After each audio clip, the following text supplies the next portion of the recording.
নরেন্দ্র মোদীজির এইসব জুমলা ভাষণ শুনে শুনে আমরা ক্লান্ত হয়ে পড়েছি।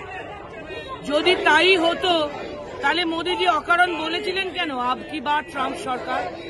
কে ওনাকে বলতে বলেছিল? শুধু তাই না, এই ট্যারিফের থ্রেট ছিল ওনার ওপর, হুমকি ছিল। সেই ভয়ে উনি সদনে দাঁড়িয়েও বললেন না যে ট্রাম্প অসত্য বলছেন। কোন থার্ড পার্টি ট্রাম্পের কথায় ওনারা সিজফায়ার করেননি। সদনে দাঁড়িয়েও উনি ট্রাম্পের নামে বললেন না। কেন না? ট্যারিফ বেড়ে যাবে ভয় ছিল। লাভ কি হলো? আমও গেল, ছালাও গেল।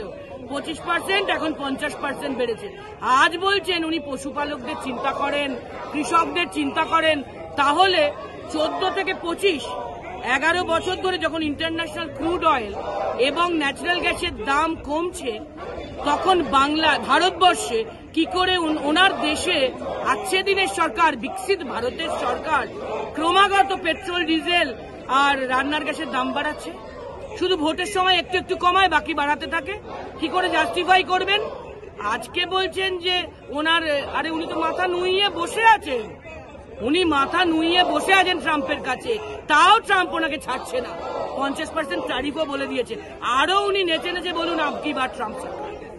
বাংলা খবর, আপনার রাজনীতি, আপনার আওয়াজ।